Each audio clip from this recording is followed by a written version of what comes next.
যদি এমএচআরটা না করতাম তাহলে আসলে আমার একজন প্রিয় মানুষ আলকাস মোল্লা ভাই যে এত আমাদেরকে আনন্দিত দিতে পারে সেটা আমরা কখনো বুঝতাম না।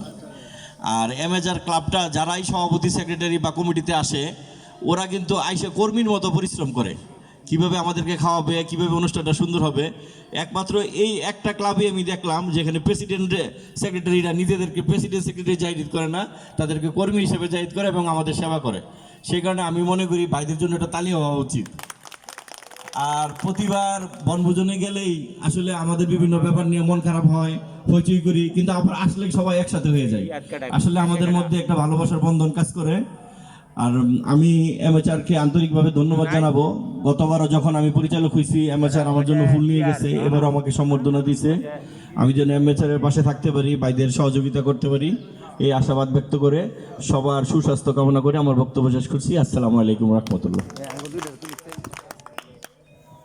এখন বক্তব্য রাখার জন্য আমি বিশেষভাবে অনুরোধ করব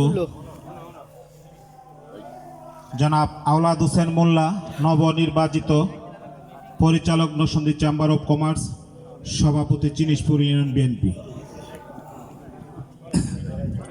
বিসমিল্লাহির রহমানির রহিম।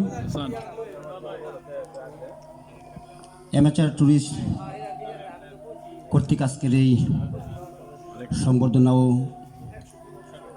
অনুষ্ঠানের সম্মানিত সভাপতি, বিশিষ্ট ব্যবসায়ী, আমার শ্রদ্ধাভাজন বড় ভাই জনাব শ্রী সাগর কুমার সাহা, আজকের এই অনুষ্ঠানের সম্মানিত প্রধান অতিথি, আমার অত্যন্ত শ্রদ্ধাভাজন বড় ভাই, একজন ভালো মনের মানুষ, একজন ভালো ব্যবসায়ী, প্রতিষ্ঠিত ব্যবসায়ী, জনাব আলহাজ মোহাম্মদ মোমেন মোল্লা সাহেব, উপস্থিত আরেকজন আমরা বড় ভাই, আজকের এই অনুষ্ঠানের সম্মানিত বিশেষ অতিথি ফকির টেক্সটাইলের এমডি আমার শ্রদ্ধাভাজন বড় ভাই জনাব ইউনুস ফকির ভাই, উপস্থিত